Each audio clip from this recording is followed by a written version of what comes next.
Welcome everyone to the Change Starts Here podcast. I'm your host, Dustin Odom. And this week we're tackling a really interesting topic in the world of education, the COVID slide, or otherwise known as learning loss. And with us today, we have an incredibly brilliant and funny person, not to put too much pressure on her, Dr. Eve Miller. Dr. Eve, thank you so much for joining us today. Hi, thank you, Dustin. I'm happy to be here. So one of the things we've decided ever since we met our good friend Brad Montague, we had him on the podcast, is we want to kick off every podcast with a similar question. And it's a question that he gave us in his book, Becoming Better Grownups. And it's, instead of who are you and what do you do, it's who are you and what do you love about what you do? Okay, so who am I? And what do I love about what I do? Yep. Well, who I am is a mother. I am a part-time crafter. I'm also the director of research for FranklinCovey Education. And I'm a learner. I'm extremely curious. And why I love doing what I do is because I get to be as curious as possible. I get to help solve problems that I feel like really matter in the world, and support teachers and educators who I feel like are the most important people for helping us get to a place in our world and in our society that we can all have equal opportunities, and just the type of world that I want for my kids and for others' kids. Yeah, I mean, Eve, I don't know if I've ever told you this before, but one of the things that, as I've secretly admired you in the background for 5 years of getting to work with you, or maybe more now, is you bring the pinnacle of bringing, you're the pinnacle of bringing head and heart into a conversation. So you geek out on the data and learning that way, but you also bring passion and heart and humanity to those numbers. And which is one of the reasons why when we started this podcast, we had to figure out a way to beg you to get you on to join us so you could talk to our listeners as soon as humanly possible. So thanks for joining us. Oh, absolutely. Thank you. I feel like I learned early on the power of education. And so to work every day in my small little part of the world, to get to do anything with data that I love to help move things forward, it's a dream come true every day. So thank you. I appreciate it. Of course. And you're welcome that I'm here. You finally talked me into it. Yeah. No, it is a pleasure. Those of you who never met Dr. Eve before, sarcasm is one of her love languages. I'm trying. So she will keep it going, and I'll do my best. I'll do my best to keep up with her. All right. So to start, I mean, the topic that we're here to discuss today is a very serious one that our country, but also the world is facing right now. And I think recently in a presentation you gave to, I think maybe California educators, you deemed the term COVID slide. Can you tell us about that term and what's going on right now? Yeah, COVID slide was a term we've been reading more lately. It's distinguishing learning loss from other points of learning loss, like a summer learning loss or other periods where there've been learning loss with students. COVID learning loss is widespread, and it's very exacerbated for different groups who experience gaps in their learning before, like equity gaps in learning or opportunity gaps in learning before. The COVID learning loss or the COVID learning gap is something that a lot of districts and states are really looking at and trying to consider, okay, as we get the vaccine out to more teachers and we start to recover, how are we going to help students recover the lost learning time? So what has your research unveiled about what we can expect of this lost learning from a COVID? You know, it's interesting. There seem to be patterns in education where we like to stay in the normal, I guess just like anybody, we like to stay in normal routines. We are very used to certain habits, and some of these habits don't serve us very well. So some of what I've been seeing in the literature coming out is an attempt to fix these large scale issues in a similar way as we've always been trying to fix things, and ways that research has said doesn't always fix things. But then there's also voices that are very important, that are speaking to greater equity and speaking to real change in education, that are also a powerful movement towards where I believe we need to go, and where I believe Leader in Me is also at with education. Yeah, I think so. You talk about some of the differences that we're seeing in learning loss, and one of the divides that I think you hit pretty hard and direct in your latest presentation is the differences in racial differences in learning loss. Can you share with us some of the data that you've studied and looked at? Yeah, it's unfortunate, but we know that these gaps in learning existed before the pandemic. And what the pandemic has done is it's really shown how equity is really about opportunities, and opportunities that are in the community, that are in the home, that are in the schools, that are at all different levels of a student's life. And I think it's easy to blame the student, it's easy to blame the teacher, it's easy to blame all these different levels, but that doesn't get us anywhere. So when we look at the gaps, we also like to look at the context, at the different factors that go into it. So it's believed that the learning loss for students of color and students from low SES or low socioeconomic backgrounds as well, will be 3 to 5 times that of their more affluent white peers. So that alone is just a really staggering, sobering number. And that's from some of the latest numbers from McKinsey and Company. And we see that there's about 10% of students that still don't have internet or digital devices that allow them to be part of virtual and remote learning environments. And while there's been a great increase in access from spring to fall and even to now, there are still disproportionate opportunities to where these students, they're 2 times more likely, students of color, 2 times more likely to have had no live teaching all fall and into this spring semester that has started. So there are just many, many opportunities that lead to this equity gap that leads to the learning differences. I think, and again, this question isn't to scare anybody, but what is the data telling us on how long it could take for districts to tackle these issues? Right. It's some of the estimates I've seen, it's around 3 to 5 years. And the increase in spending for each year on top of normal spending is, of course, it's a proportion of a district's budget, but it's $1,400 at about an average per student per year for each of those years. But then you look at some of the different interventions being proposed, and they cost way more per student because it's really intensive. So in times like this, in a side conversation we had recently, we were talking about leadership and the type of leadership that's needed for these critical times in our country, but also across the globe.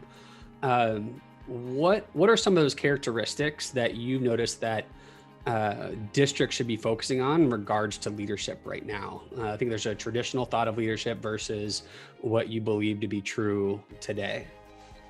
Yeah, I think there's a report that Gallup did a couple years ago, and they've revised it for COVID, that I think has some very aligned ways of thinking to how I've seen the kind of the call to leaders at this time. And so they talked to 10,000 employees throughout the whole United States. And yeah, we imagine a certain role for a leader, like they set a strategic plan and they do these different things that we imagine. They manage budgets, things like that. But in reality, the number one thing that came up that people want from their leaders is hope. And also in the top 4 were things like trust and compassion. And as we think about what's going on for educators right now and the role of district leaders or a school building leader, Um, that idea of trust and of hope are huge.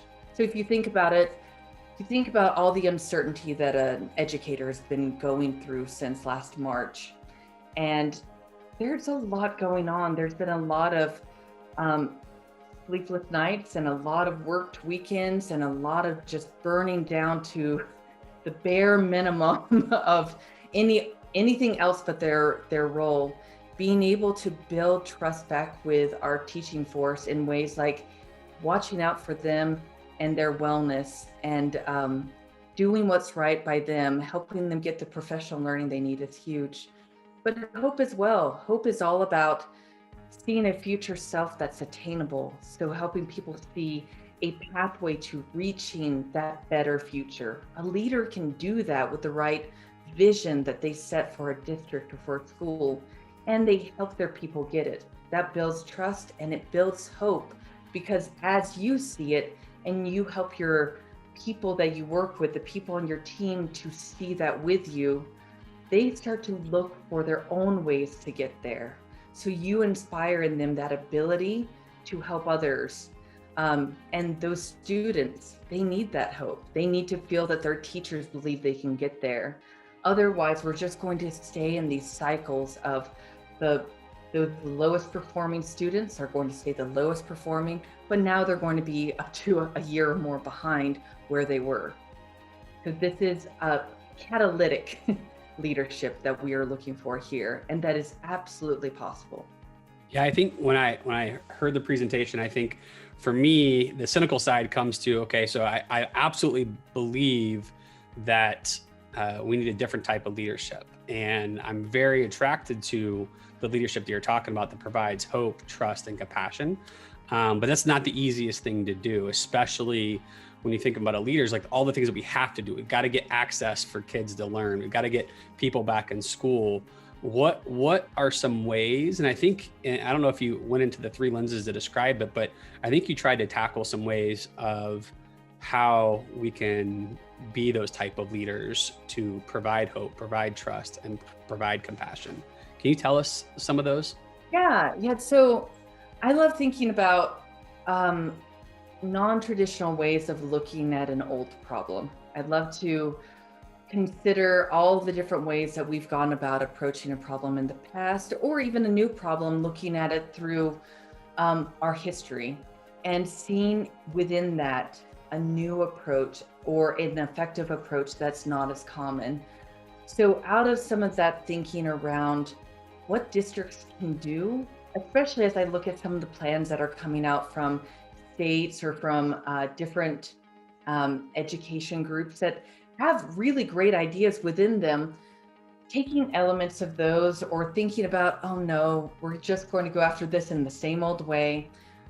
Three different lenses came out to me. So I use lenses to say, it's a different way of saying like a mindset or a paradigm. So what is the way that we're viewing this, that maybe if we took a slightly different view, we'd be able to approach this problem with some traditional strengths, but also with an innovative advantage. So the first is around achievement. So as you say, yes, like we can't give up our day job to go be these inspirational leaders. We need to be in the whirlwind and be able to help our teams see what is most important within that whirlwind, so to speak. It's the ability to inspire while in the day job. So the academic lens, there's elements there that are really important. If you want, I can go through each of the lenses one at a time, or just kind of share the overview of the three. Yeah, no, we can come back to the overview. I think for me, I'm fascinated with each one. And so when you talk about the lens of achievement, I have some ideas of what I think it could be, but I'd really like you to crystallize that for us. Yeah, so we know what works in instruction and we know what works in education. We have a lot of research to show what works. What gets in the way is what we should sometimes pay attention to. So when we talk about achievement, that new lens is around being aware of those barriers. So for example, for a district, for that district leader's perspective, what gets in the way for your schools and for your teachers is a lack of focus on the most, as we call it, wildly important thing. So often they're receiving so many mandates, they're receiving different pieces of curriculum, or they're receiving new curriculums, new tests, new ideas, that it's hard to make sense of what the priority is. And that for a teacher is really difficult, because we know that teachers, the effectiveness of a teacher is all around teacher efficacy, their ability to feel successful in their role as a teacher. So here we are in a pandemic where everything's stacked against a teacher to feel like they're being really efficacious. The best thing leaders can do right now is to give a very clear focus on what that most important thing is, to set goals around it at the district level, and then to provide diffuse leadership opportunities. So you do not need to be that top-down leader controlling and running everything. Empower the principals who can empower the teachers. You cannot empower if you are not empowered. So a teacher who needs to get in there and help their students feel empowered, they have to feel that from their principal, who has to feel it from the district leaders. So by setting that clear focus, that's the first step to doing that, so that it gets rid of, when there are competing priorities, when there's competing time challenges, which there always are, a teacher can choose that one thing to go after, not the six. Yeah, I think I was looking around trying to be not sarcastic with you, Eve, but I was trying to find like the biggest book I could possibly find. And this doesn't even do it justice. But I remember, and this is to no detriment of anybody else, because a lot of really smart people worked on this plan and we were really inclusive of our community. But at one of the districts I worked in, we had a turnaround plan that was this thick. I mean, as big as any book I've ever seen, that had 1,000 points of light and key strategies. And so how would you recommend, if I were talking to me, 15 years ago, what's the advice that you would give me to go back and help narrow that down to the one thing or the three things, whatever you're talking about here, for your advice of achievement? Sure. Well, all of this that I'm speaking to that's wildly important, it's all wrapped around a training that we offer through FranklinCovey called the 4 disciplines of execution. And I bring that up because I think that word discipline is really important. I think about it from in terms of writing. That idea that it's easier to write a 7-page paper than it is to write, 7 words. Like, it'll take a lot more time to figure out like what that short sentence should be than what a long paragraph should be, that idea. Getting down to that focus requires a lot of discipline, and staying on that focus requires a lot of discipline and a lot of clarity on what the leaders believe the vision is. So I think this is an opportunity, while everything's thrown up in the air, like education as we know it needs a chance to resettle, to get really clear on what that most important thing is. And I believe a lot of people in what I'm reading, what I'm seeing, would say it's something around the learning gap or around learning loss. Okay, if that is the most wildly important thing, what needs to be done with the goals that you help set in the district or within your school to allow and empower those people who will achieve those goals for the district, who will actually help the students to get to that learning, have what they need, and give them the space to focus. So the discipline is removing everything else from the plate so that they can have that focus, and knowing what it takes, what needs to be on that plate that is essential to reach that goal. So it is the discipline of the right things and not everything. So it's easy to put a lot of things into a plan. It's much harder to remove and to get to the things that are most effective. Yeah, I mean, I definitely agree with that. Because again, I think about my 1,000 points of light. Again, all really important things with tons of community feedback, but to limit those and narrow them down to 1 to 3 would be really tough. I'm sure we could do it, but again, to your point, we have to really be honest with ourselves and ask ourselves, what is the one thing or 1 to 3 things that if we don't do, everything else will fall apart. And so we have to go after Right. it. I guess my question for you is, we're talking to leaders here in the district space. What is the role of students in what you're talking about in 4 disciplines of execution? Right. Well, it what's really powerful about the other disciplines is they're really about at that education level, they're really about empowering um, the systems to work and the people within those systems to have the autonomy to be able to carry out the goals.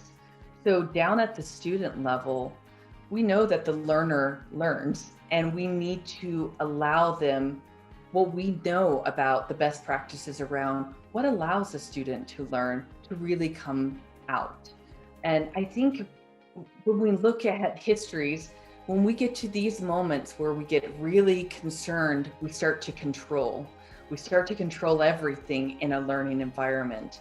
And we want to make the standards everything. And we want to be very rigid about what happens within a classroom. And we lose sight of the power of a person who can take hold of their own learning. So the disciplines allow for a student to own their learning through that goal setting process. So the goal that is set at that district level, it makes it to each school, and that school has the ability to bring it to life for based on the strengths and the abilities of the staff within that school. So they get to carry it out in a way that makes them feel like they have autonomy in it, that they can bring their strengths to the table and they can have their own version of it. And then it goes from there to the teacher into the classroom. And then they work with those instructional strategies to help every student accelerate their learning based on the place, the diagnosis of where that student is at and how to help them accelerate their learning. But they bring the student into it, just as every level of that goal reaches down and helps to empower, that student has the opportunity to see within what they can do and set goals around their learning and then have space to go achieve those goals. And so it cascades down and it cascades back up. Hmm. What's the opposite of cascade? Yeah, I don't know. I was thinking the same thing because I was going down cascade. It's embarrassing. When Yeah, the tornado of some sort. I don't know. Twister. It's a twister. I don't know. No, but to your point though, to simplify or to summarize, not simplify by any means, but to summarize the lens of achievement, it sounds like we've got to take all of our goals and have a very disciplined approach to narrowing them down to 1, maybe 3 at the max. But I think you'd probably prefer 1 if we can do it. Then, to your point, cascade that all the way down to each level where there's ownership at every level, but also it sounds like freedom to figure out how to solve the problem for each level. Does that sound correct? Yeah, yeah. And it's a really powerful process that is its own training. So yes, distilling it down to a few, just a quick answer, it just doesn't do it justice. I mean, you did pretty good. You did pretty good. Yeah. No, I agree. I mean, when I was doing school turnaround work across the country, I was actually utilizing the 4 disciplines of execution to help turn around the high schools and the districts we were working with. And so I absolutely believe in the power. And I was just trying to articulate how you were so eloquently phrasing it. So that's the first lens of achievement. Tell us about the second lens. Well, okay. So the second lens that we're seeing is really about equity. So we were talking earlier about the gaps that we're seeing, and these gaps are pervasive in education, and we need to have an honest dialogue about where they come into the learning environment and how to remove them. And so a lot of what we talk about is around teacher expectations, like the way that our systems are set up. We create these systems of formal formal and informal processes that tell us something about a student that then carries on like a baggage with them year after year. And so we start to see some of the students as low performing, more dependent learners, and we have the more independent, the better students. And it's almost like a continuum of learners. And so the teachers, I mean, this is 50 years of study based on what they believe about a student before they even meet that student, just by looking at records or what they know about them from other sources. They start to determine the abilities and the access to opportunities that that student will receive within their classroom. And so there's, troubling data around that, but then there's also data around how paying attention to our behaviors allows us to become aware of those expectations that we have about students. Because the truth of it is, a student will rise to the opportunities they are provided and to the expectations of that important teacher in their life. And we see this time and time again when the teacher can see that student, that child, through a more empowering lens. That changes the dynamic of learning for those two and the opportunities that student receives, and it raises the rigor for the student, and it raises their academic abilities by starting with the relationship based on those expectations. So it all works around in a cycle, but it has to be able to stop it or start it. You have to look at those behaviors and question why some students are treated one way versus another. It's so easy to fall into a deficit mindset about students, especially when they pose a threat to like our effectiveness as teachers. Like, oh, it's just that student, it's just their ability to learn. We are in the classroom to help them learn. So to see every student as a learner who has the capacity, it shifts things, it shifts everything. And all learners in the classroom really benefit from that shift. So I don't want to be disparaging of the individual I was talking to a few days ago, but there's a person in a high school that I was talking to, and that person said, well, we really need something for the freshmen to help them grow, because by the time they're juniors or seniors, we've kind of lost them. And I was kind of pulled back. So I'm thinking, like, when I'm 60, 70, 80 years old, I hope I'm still growing and still learning. How on earth can we have a paradigm about kids that, once they're about 16, 17, 18, they're pretty much done set in their ways? I'm like, it blew me away. And so it showed me just quickly that the mindset you're talking about of putting kids in a box is obviously very much out there. So if I'm a district leader or a school leader, what are your recommendations for how I can start breaking that down and making sure that my teachers are truly seeing the genius in every child that they have? Yeah, no, it's pervasive, right? I believe the most powerful educational interventions start from the inside out. I truly do. And I believe it's a difficult process to look at what we might be bringing to a situation that might be leading to these outcomes. But as a district leader, the capacity of like that potential in impacting, creating ripple effects by doing that work, it is the place to start. So what do I mean by that? It is very common in education to talk a lot about growth mindset, right? Like we hear people talking about students and growth mindset, they've got this fixed mindset about their learning ability. And it's become such a buzzed term that we forget that how students learn their growth mindset or their fixed mindset. It's through the messages they receive from the adults in their life. And the adults in their life learn it often in a professional sense from the leaders in their organization. So some powerful, Carol Dweck, the lead author of a lot of the growth mindset research, she did a national study with thousands and thousands of kids at this point, and they got down to a core like set of learnings of like, okay, this is what we're going to do, and we know that this carries out a growth mindset. So using that same like instructional strategy from school to school, all over in all sorts of low SES, high SES, across all different races and different, everything you could imagine. They found that it was effective, what they, to carry out with all these different students. But they found the factor that had far more of an impact on whether that growth mindset continued on and had a real impact on learning was school's culture. Were the teachers communicating to the students about a growth mindset? Were peer-to-peers saying to each other growth mindset ideas, and like, did that culture inspire growth or a fixed mindset? So in a similar way, a district leader has the power to look at the ways they're talking about students and start there.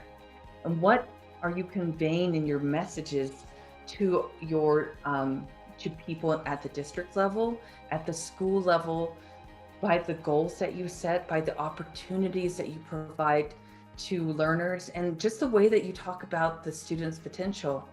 That will have a dramatic influence.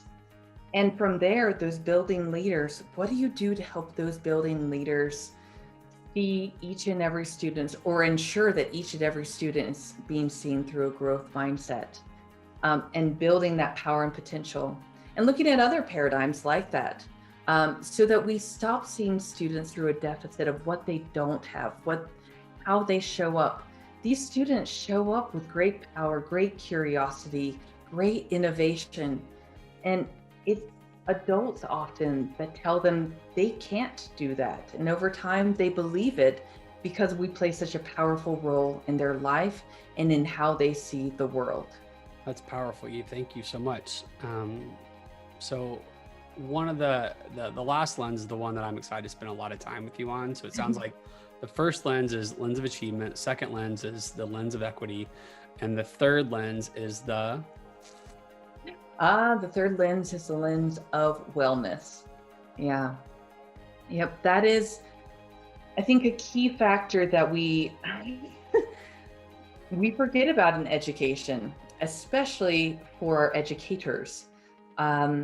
It's grown in prominence for students as the mental health crisis in the US and throughout the world has been growing. We've been paying a lot more attention to this idea of whether it's talking about the whole child, or talking about a lot of social emotional learning programs were originally starting to come into schools because of different interventions around wellness. So it's been growing, and the SEL, so social emotional learning, and all the wellness that it brings, it's a wonderful movement to see. But the first thing that starts to get ignored when we get serious about academics is wellness and whole child and all of that. So take that, and so we've been growing in our awareness of that for students, but then there's the educator side of it. And educators are often seen as these helpers, like the people who become educators. They are a special group. I am certain of it. Like, there is a heart. I mean, I know that there are many individual differences in educators, certainly, but there is a heart for teaching. And that heart is often giving. And that heart often gives and doesn't create the right balance for themselves. And it's unfortunate that the leaders of education who probably have a similar heart don't prioritize it. So we've been seeing how prior to COVID that really educator stress was, in a national study done, educator stress was tied with the emergency room nurses for being the most stressful job. And so teachers don't need us to prove this. Like, they know that education can be a very stressful job. And they put a lot of pressure on themselves, but also people put a lot of pressure on them.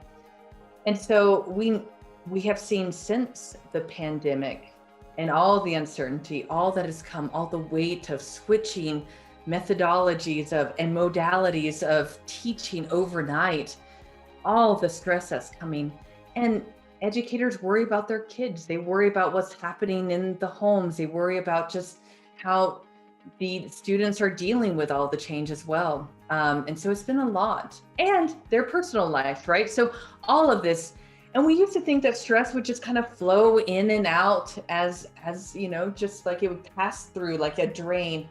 But we know now that stress can start to accumulate if we don't have the right wellness practices, and that accumulation, especially in times like a pandemic, can build and it becomes a chronic stress that's really unhealthy for educators and can lead to all sorts of health issues. And it can be a leading factor in burnout. And we're seeing early retirement and rates of burnout dramatically increasing from already increasing rates of burnout. So we're losing really good teachers and principals and even district leaders because of poor systems and awareness and acknowledgement that wellness is the number one thing we must take on if we want to take on achievement.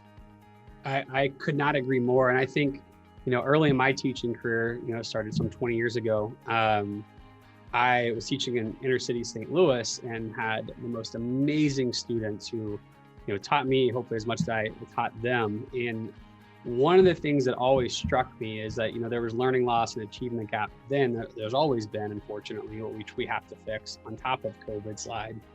But one of the things that always struck me as weird is our leaders would often talk about do whatever it takes for kids. It's like, it's a mentality of like sacrifice at all costs for kids, which sounds awesome.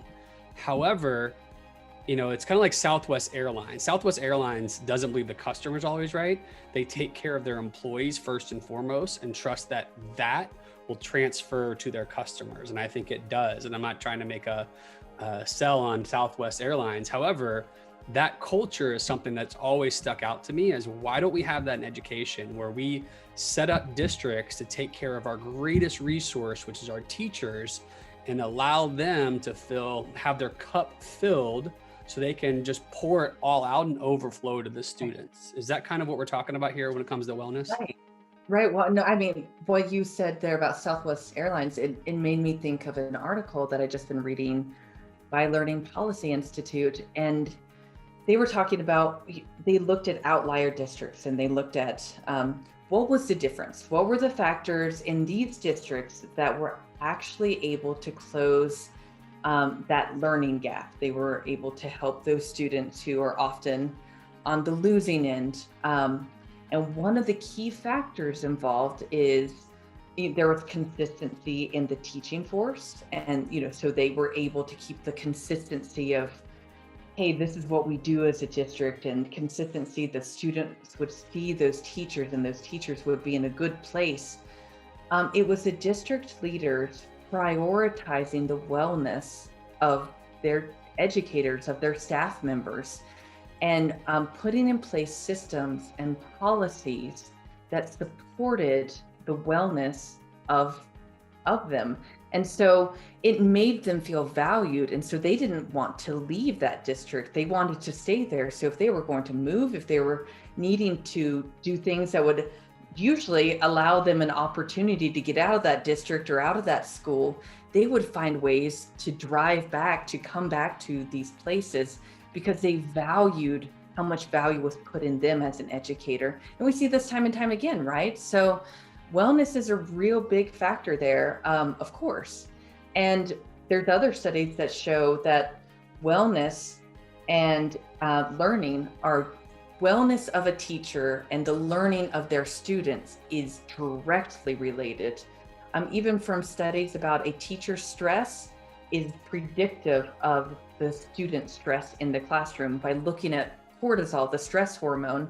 By measuring it in a teacher and then measuring it in their students, there's a direct correlation of going up with the teacher or going down if a teacher has lower stress. And so that creates an environment, because when we're in stress, we can't learn as well. And so just even for practical reasons, districts should care about this, but also for keeping good teachers.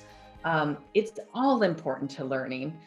So if a teacher's in a good place, they're able to also respond to the difficulties that will be coming into the classrooms as students return and have not had as many social interactions. They might have been through some traumatic experiences. They might have just been experiencing a lot of stress, if it doesn't amount to trauma, that they're going to be bringing into the classroom. We need our teachers to be well, to be able to manage their own emotions so they can help students in co-regulating theirs so that they can learn to manage them over time. I completely agree. I think one of the things that hit me like a ton of bricks from your latest presentation was, you know, I've seen some of my favorite principals do, when they think about wellness, they make sure they buy a cup of coffee for they surprise their staff with cups of coffee. Or I saw one person in Iowa one time would call that teacher's family and set up a surprise day off, and the teacher came in, and then the day would be set up to go have fun for them, and the principal would come in and take over that day. Those are all really awesome, inspiring things.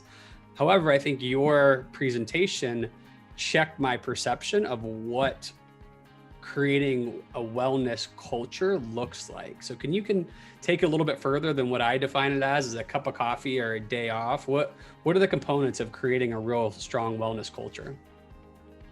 Yeah, so this idea of teacher wellness it's a passion issue to me, and so I've been curious about it for a few years, just saying, what are the messages that teachers are receiving? How do we get this right? And as I was looking at the messages that teachers receive, what we see, if you go to Pinterest right now and you type in, say, teacher self-care, right? Because we use wellness because I like that word. I think it's a more comprehensive word that gets at a lot of different aspects. If you go type in teacher self-care, which is how it's usually talked about, you will see these cup of coffees. You will see have a day at the spa and different strategies like that. There's nothing wrong with these strategies. These are not necessarily wellness strategies, however. Wellness strategies are things that lead to lasting wellness. They allow someone to have greater balance in their life and to build their resilience. And to me, my background is in cognitive neuroscience. And so as I was reading through real wellness strategies and comparing them to self-care, what I saw the key difference was that a wellness strategy, it's very brain-based. It thinks about the way that a brain is balanced and how we actually build resilience versus something that just sounds nice and looks good on a vision board or something. I'm not sure. It doesn't, if anything, it could actually lead an educator to feel a sense of shame, because if they go and get that cup of coffee or they get that extra hour to go and have lunch and they still don't feel good, well, what's wrong with them that they can't just pull it together? How could they, when it's not actually restoring their brain from all the stress that they are experiencing or building it? So the presentation that you're referring to, what I shared there were this idea of the three executives. So we have three major systems in our brain that are tied to wellness, and these systems, they all play important roles, but they all need to be in balance.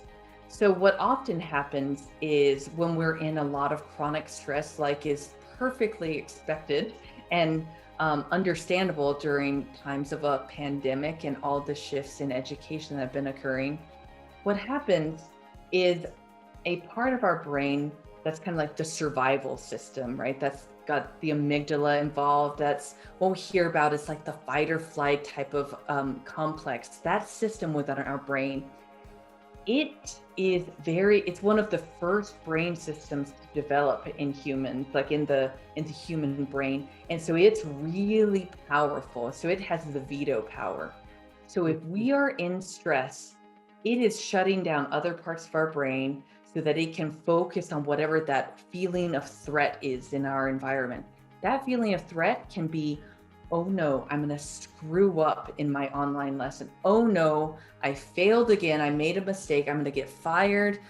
Everyone know, all those parents who heard me in that Zoom class, I know they were there, they heard me, they think I'm a terrible, whatever that threat is to our competence, to our livelihood. Oh no, I'm back here in class and I don't feel safe being here in class because, well, I don't have a vaccine yet. Whatever those different threats, actual threats can feel, whatever they are, they add up over time. And they can really start to wear us down in our physical sense and our emotional sense.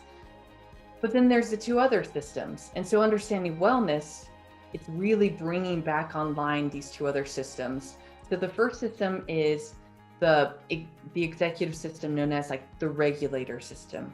And that's something that educators know well. That's our executive functioning system.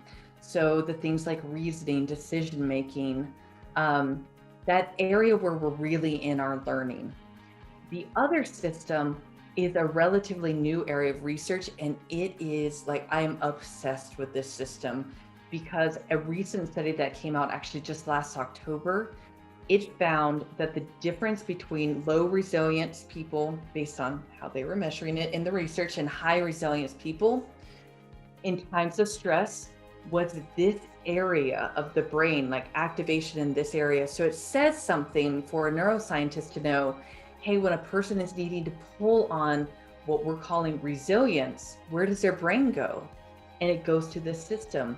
But here's what is really interesting about this brain area, Dustin, is that it is tied to things like when a person self-reflects and thinks about like their future self, when they think about where they're going and that place feels achievable for them, when a person thinks about who they are in the world, like in a positive way, their sense of purpose in the world, things like that, when they think about their close relationships and like the power of those relationships, that area, that resilience area, or the resilient system as we talk about it, that is activated. So here we have the system that is that executive function, that inner self, the regulator system, and then we have this resilient system. What happens when we're in the stress survival system is those actually start to become weaker, because with brain science, what we know is the pathways that we walk the most, like imagine really, really thick grass. That path that you walk the most, that is going to be the path that's easiest to take. And so in our brains over time, especially like with chronic stress, we go to the threat. Everything starts to feel like a threat. So what we need to do is we need to build the other two systems back up. So wellness is all about ways that we can build those systems back up. So we first need to calm down our stress system. And that can be done through things, through a lot of different practices, and we can talk about that. But it's also about simple things like doing things that allow us to build that sense of purpose in our life, or get in touch with that idea of our real selves. So when you think about a real self, does something come to mind for you? When like, like your authentic self, like. Oh, absolutely. I mean, I wrote a mission statement from this book I read called Purpose Driven Life back in college. And anytime I feel, when you're talking about the stress and the triggers, and I've been in those states where everything tips it off, I know I am not centered and, to your point, my true self. But when I am, those things don't seem to bother me as much.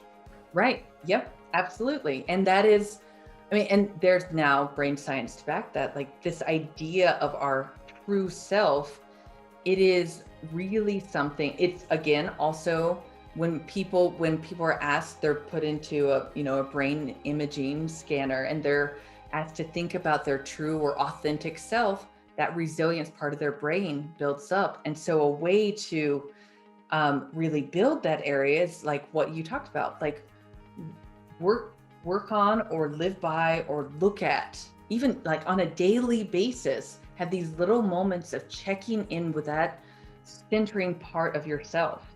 It seems cheesy, I get it, but there is real brain science that backs up like these positive affirmations about where you see your life going and your purpose within it. Journaling comes up time and time again, but it's not just any journaling, because you could sit down and journal and be like, I'm so crummy. Today I did this crummy thing, I did that. Or like you could complain about others and really. Have you read my journal from a couple of years ago? Look, I found it. I didn't know it was yours. Okay. No, but like all kidding aside, like I went through a journaling phase and I've gotten back into it. To your point, I was journaling, so I was told to journal, and there were not really positive thoughts in that journal. So tell me, what did I do wrong? Right. Well, I mean, it is okay. Like, no emotion is bad. An emotion is just a message that we should listen to. And if a journal allows you to guide yourself through that message, guide yourself through it, but get through it, right? Like, allow yourself that space. And I mean, when I was reading your journal, I saw you were really processing some stuff, but it's like, that is fine. But like when it becomes, that is the only thing you're doing in a journal, that's not okay, because it allows you to look back over time and see, hey, I process this differently now. I bring in, my strengths, my self-awareness around how I can better take this on. So it should be helping you grow. Another powerful lesson that actually comes out of the HOPE research is, if we're journaling or writing mission statements or even goals for ourselves that are more like in fantasy land, or that are really, or you're kind of on the other end of the continuum where you're like, I'm not going to actually be able to achieve this, or I can't do this, they're actually really discouraging. So of course, the person down here on the end that's like, I can't do it, they're probably not even setting a goal, right? But the people who are in that more of that like fantasy, like, this is what I'm going to do, off in imaginary land, it can feel really good and they can get a really great boost from it at first. But then over time, even, a couple minutes later, it occurs to them the reality of it.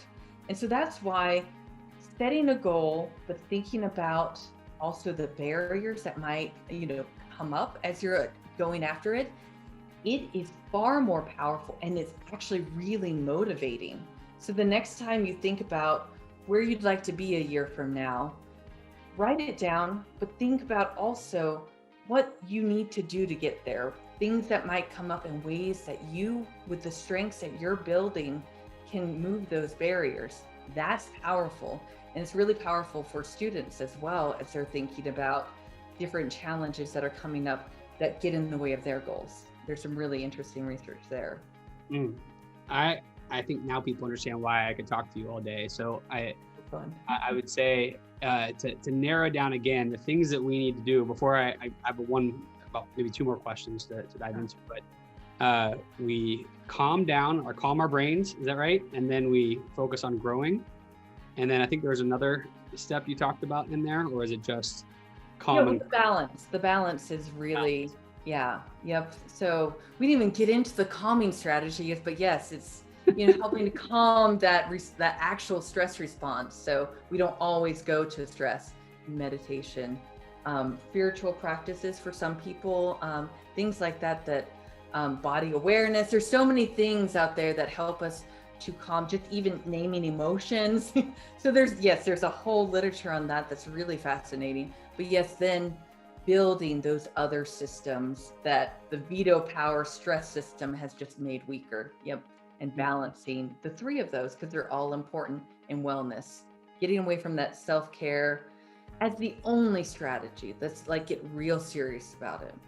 Well, to your point, I find that, spiritual practice for me helped me, but also a friend of mine really encouraged me to try yoga, which is way outside my comfort zone of like how I enjoy working out. Yeah. And there's a yoga practice within that called restorative yoga, which is not really a lot of movement. It's some like good long stretching. And I've noticed if I just do that 10 minutes at the end of every day, It does, again, it stretches me out because I'm very stiff, but also I've really noticed a presence of mind just evolve over time. And so that's interesting that you say, like, that's part of trying to calm our brain down so then that we can focus and figure out how to grow, right, and have balance. Right. Yeah, absolutely. Yeah, I'm so happy to hear that. Yes, That's fascinating. there's So really powerful research there. Yep. my last question for you, and I'm asking this because I was actually texted by a few different folks that also heard your presentation that said, can you please have Dr. Eve talk about the 4 dimensions of renewal? Because that was really inspiring to learn about. So do you have a moment to kind of break that down for us? Sure. Yeah. Yeah. It's so when we're talking about the different ways to grow the resilience system and to grow the kind of executive function regulator system, it helps me to have a framework to think about, okay, these are ways that I can approach this growth. And in some ways that I can kind of, make sure that I'm getting elements of each. So there are 4 different pieces here. So there is self-awareness, there's conscience, there's imagination, and there's independent will. So these are these are terms that could mean a lot of different things based on the context. So self-awareness in this context, it is partly tied to the calming. So self-awareness around body and like our mind, our thoughts, is the first step to wellness. We have to be aware of what we're feeling and be able to name it. So one of the first ways that a child learns self-regulation, for example, is learning the words of emotion, because as researchers like Mark Brackett say, like you can't tame it until you can name it.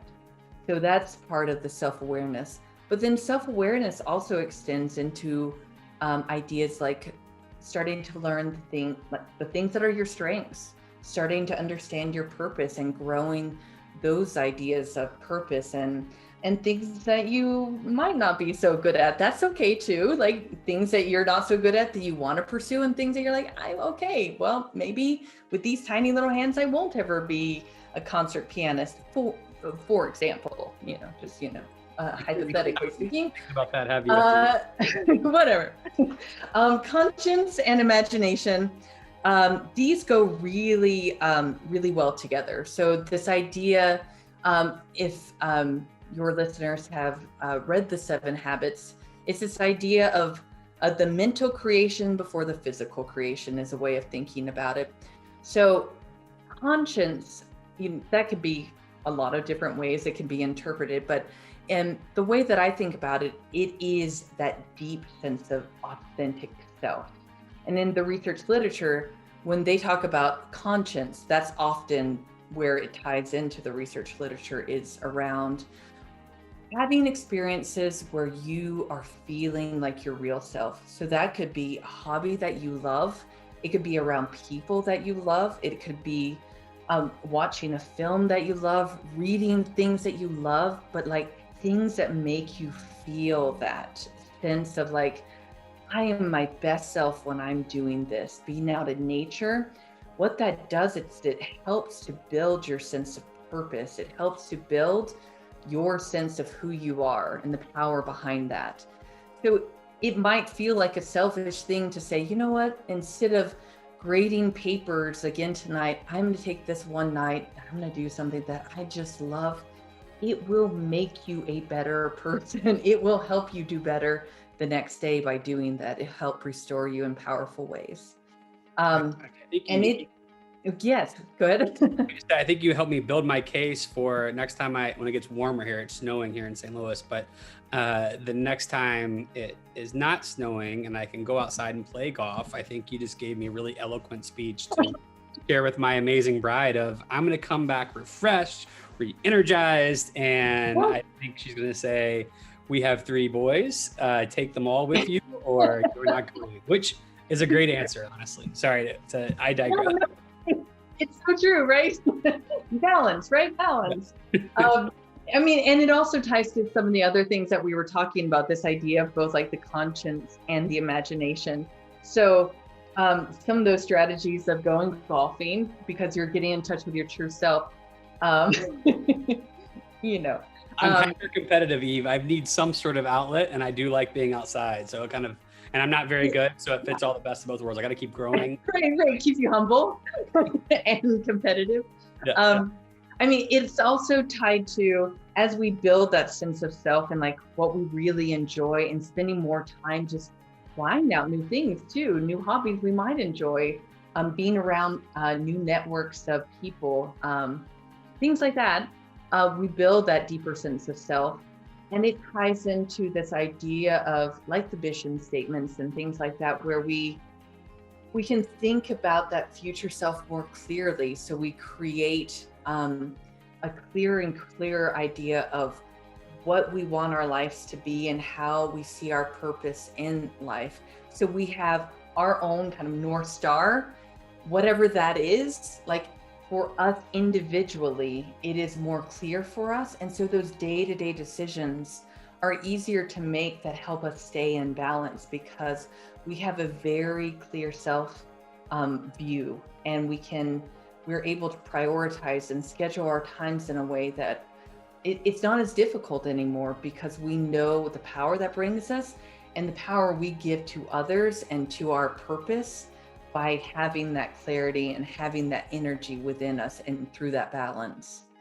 And so then the final one is independent will. And really this ties in more purely that executive function system. I've left that out a lot because it really is the executor of a lot of this. So we can set a goal through our imagination and our conscience, but really to bring it about, to bring it to life, we need that other system that allows us to achieve those goals, to help us schedule and plan and prioritize, and to keep that in check, and allow that system to be strong, because that is also the system that is powerful in modulating emotions and to help downplay and downregulate the veto power of our stress response. So these all work in great balance together by building those 4 gifts.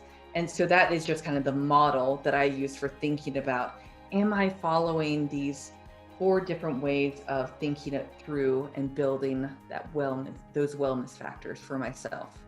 Well, I could spend all day, because like you, out of all the things within education, the problems to tackle, wellness and culture are my favorite areas to talk about. So I could get lost there with you. I guess one question I have, and this is hopefully putting you on the spot awkwardly, as only I can do for you, would be, so I was also, someone reached out to me telling me that in this presentation that I'm so obsessed with right now, that a superintendent basically asked for it on the spot of, oh my gosh, can I see this? Can I share this with my cabinet?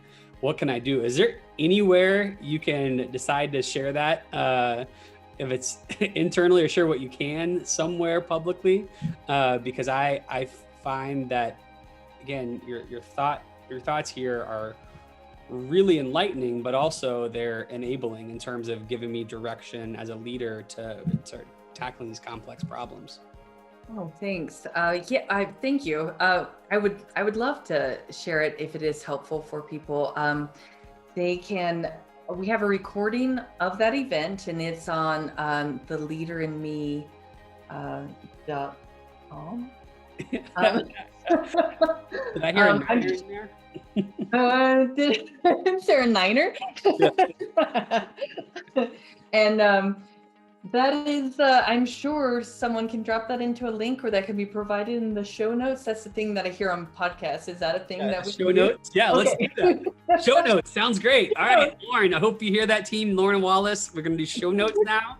This sounds great. Lauren says leaderme.org/events. Of course, it's org. I know. I know. You and I both are like, yeah, Niner. I think it's on the thing somewhere. And so it's not .com, it's .org. Good job. /events. All right. I wasn't with it enough to correct you. So we're both blind leading blind. However, I will say we need to figure out a way to share it because it is really helpful. And I think there's no better compliment than a sitting practitioner saying, please, can I see this? Let me share this with my cabinet so we can figure out how to lead better. And that's honestly what we get from your leadership in our organization. And that's what we're hoping anybody listening to this podcast, clients or not, are getting from listening to you in this conversation. Oh, Dustin, thanks so much. I appreciate it. I know there are many of our trainings as well that were essential to my thinking about this. So there's also those, but I think that they are like the 7 Habits of Highly Effective People is my wellness paradigm. I think through so much of that. So if that has not been brought into a district or to a school, like the common feedback, one of my roles as the director of research is to understand the impacts of our different trainings. And the powerful feedback we hear about the 7 habits is it was something that was done for the staff. It was done for me as a teacher, and I'm just not used to professional learning that's for me. And so that's another place to go is the 7 habits, the 4.0 training, as I'm sure what it's called. And I fail at this part, and that's less of a niner there, so it sounds more complicated. Keep going. And there's many. Is that what I'm some of the other trainings that we? No, I don't. Eve, this podcast is for people to learn. So I do appreciate and love the fact that there's anybody ever passionate about the offerings that we have, but by no means is that what this is about today. I mean, I love that, I believe like you personally, there's nothing out in the education space quite like a 7 habits training, because again, it's about me as a person before it's ever about my students or my building, which is great. It's both personally and professionally, head and heart, but it's about me first. And then to your point, I like to get stuff done and accomplish things. Again, a hyper competitive side for me, and in my career in education, that 4 disciplines of execution framework really helped me help schools that we worked with in districts accomplish their most important, wildly important goals, as you called them.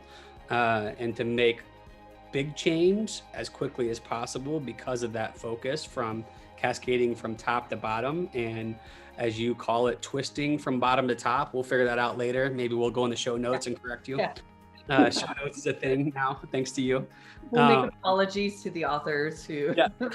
Yes. No, but and then to your point today about equity, right? Like, is there something that we have that gets you excited in terms of equity? Yes. The great passion of last year for me was an opportunity was to work on a new training called Equity in Education. And we see equity in education as ultimately an instructional opportunity gap. And so that is the approach that we brought to this training. So it is primarily focused on helping educators in the classroom become aware of those behaviors that might be getting in the way of helping some students accelerate because their expectations of those students. So that might sound self-promotional, but there's many people involved in making that great, many voices and different voices involved in it.